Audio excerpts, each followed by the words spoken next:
You have never met your ancestors. You don't know their names. You don't remember their lives. And yet, somehow, their fears still visit you in dreams. Their symbols still move you. Their myths still feel familiar. Why does a snake frighten us instinctively? Why does the hero's journey feel universal? Why do the same symbols appear in dreams across cultures that never met? Carl Jung believed the answer was simple and terrifying. Your mind is not entirely yours. According to Carl Jung, beneath your personal memories lies something far older, deeper, and shared by all of humanity. He called it the collective unconscious, and once you understand it, you'll never see yourself or the world the same way again. Most people think the unconscious mind is personal, a storage room for repressed memories, childhood trauma, forgotten emotions. That idea mostly comes from Freud, but Carl Jung went much further. Jung believed that below the personal unconscious exists another layer, one that does not come from your life experiences, a layer you were born with, a psychological inheritance, the collective unconscious. It is the shared psychic structure of humanity, a deep mental blueprint shaped by millions of years of human experience.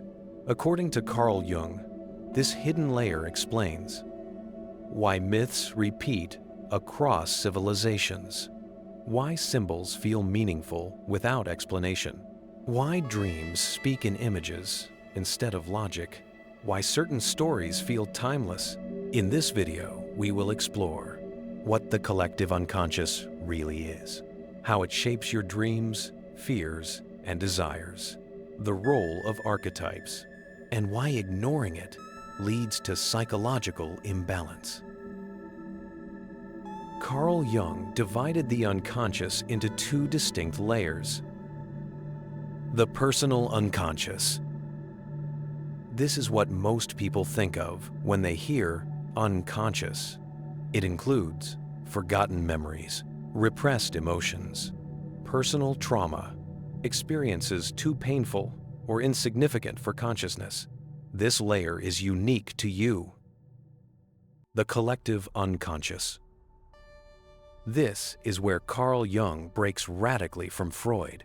The collective unconscious is not personal. It does not come from experience. It is inherited, just as your body carries genetic memory, instincts for survival, fear, bonding. Your psyche carries psychological instincts. Carl Jung believed the mind evolved just like the body, and evolution leaves traces. The collective unconscious is the mental fossil record of humanity. The collective unconscious does not speak in words. It speaks in archetypes. Archetypes are universal patterns of perception and behavior. They are not images themselves. They are forms that generate images. Think of them as psychological molds. Some of the most important archetypes Carl Jung identified include the mother, nurturing, protection, origin, comfort, but also suffocation and devouring. The father, authority, order, law, discipline, tradition. The hero, struggle, sacrifice, transformation, meaning through challenge. The shadow, the rejected parts of the self, instincts, desires, impulses we deny. The wise old man, woman. Insight, guidance, inner authority. The self, the totality of the psyche, conscious and unconscious, unified. These archetypes appear in myths, in religions, in fairy tales, in films, in dreams, not because cultures copied each other, but because they emerged from the same psychic source.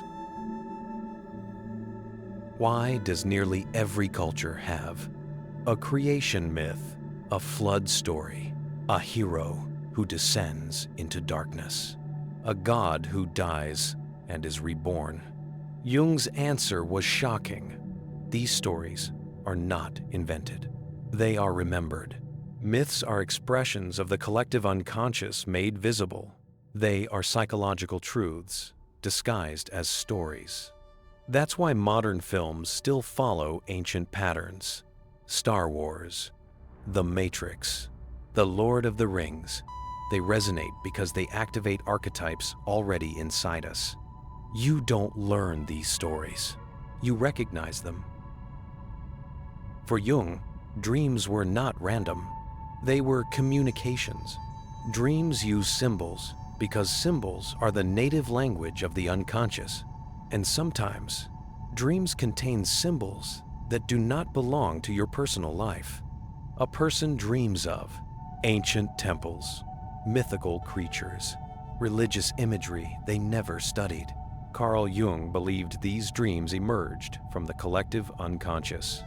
They appear especially during life transitions, psychological crises, identity breakdowns. The unconscious compensates when consciousness becomes too one-sided. Dreams restore balance. Ignore them long enough, Jung warned, and the psyche forces change, often painfully. One of Jung's most famous warnings: until you make the unconscious conscious, it will direct your life and you will call it fate. The shadow is a collective and personal archetype.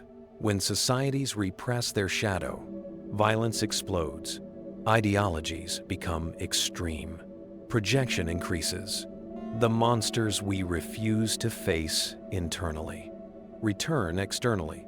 Carl Jung believed many mass movements, wars, and totalitarian regimes were eruptions of the collective shadow. When people lose contact with their inner world, they become possessed by unconscious forces. This is not metaphor. It is psychology. The goal of Jungian psychology is individuation, not perfection, not happiness, but wholeness. Individuation means recognizing archetypes, integrating the shadow, listening to dreams, accepting inner contradictions. You do not escape the collective unconscious. You relate to it consciously. Those who fail to do so live fragmented lives, controlled by impulses they do not understand. Those who succeed gain inner stability, meaning, and depth. According to Carl Jung, you are not just a product of your childhood. You are the continuation of humanity itself. Your fears, dreams, instincts, and longings are older than civilization. The collective unconscious reminds us of something modern life tries to erase. You are not isolated. You are connected to history, myth, and meaning. Ignore that connection, and life feels empty. Acknowledge it, and life becomes symbolic, rich, and purposeful. If this video made you see your inner world differently, subscribe to the channel for more deep psychology and philosophy. If you've ever noticed recurring symbols in your dreams, comment below. I read them all. Understanding the collective unconscious is only the beginning.